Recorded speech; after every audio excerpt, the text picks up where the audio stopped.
standing in my backyard here, and I love the temperate rainforest. I'm a marine biologist and a passionate seaweed harvester, and I make medicines from the wild herbs and trees that grow here in the Juan de Fuca Forest lands. The temperate rainforest has been classified as the most endangered and rarest forest type in the world, so it's very precious lands we have here. It is a rainforest, and as a rainforest it's just full of biodiversity and full of medicines. The Juan de Fuca Forest basically extends from Zug to Port Renfrew. It's referred to as the rural resource lands by the Capital Regional District. It's 130,000 hectares. Half of it is owned by the forest companies like Timber West and Western Forest Products, and the other half, generally speaking, by the Crown. Well, it's amazing that right on the edge of a major city we still have wolves, cougars, bears, there's elk in some areas, there's deer. The large charismatic megafauna are here. The charismatic megaflora, the giant old growth trees, are also here in remnant patches.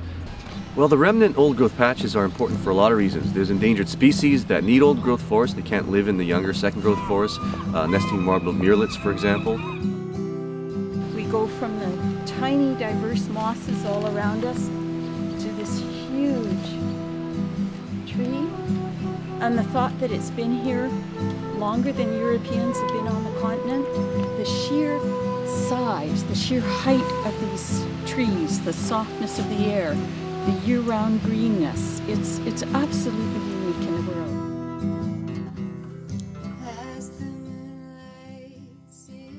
Juan de Fuca Forest lands are extremely important now because we are faced with climate change, and we are faced with isolation and fragmentation of the forest that remains.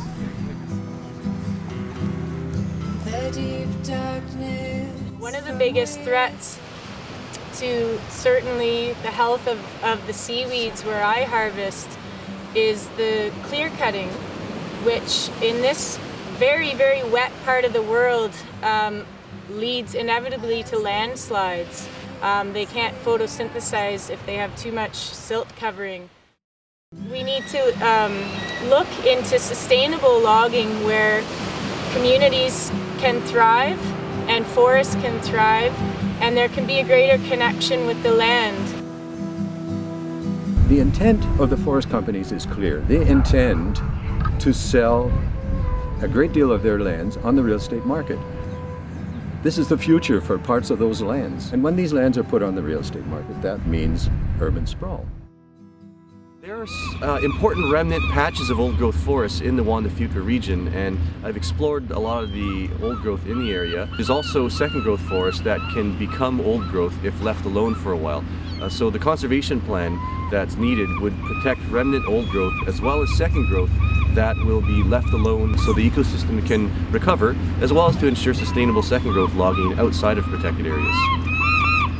Many of the major themes in the world today, climate change, destruction of biodiversity, and justice for First Nations, all come together in this forest.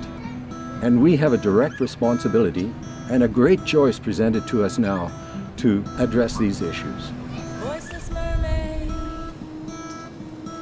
take your dive, 'cause this moment must end for the next one to arrive.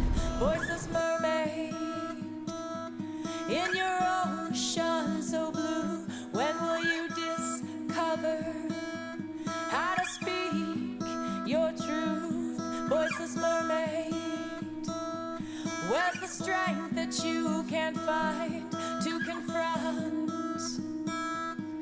the demons in your mind? Seagulls are, yeah, pretty prominent. But it gives it a coastal feel. Yeah, it's true.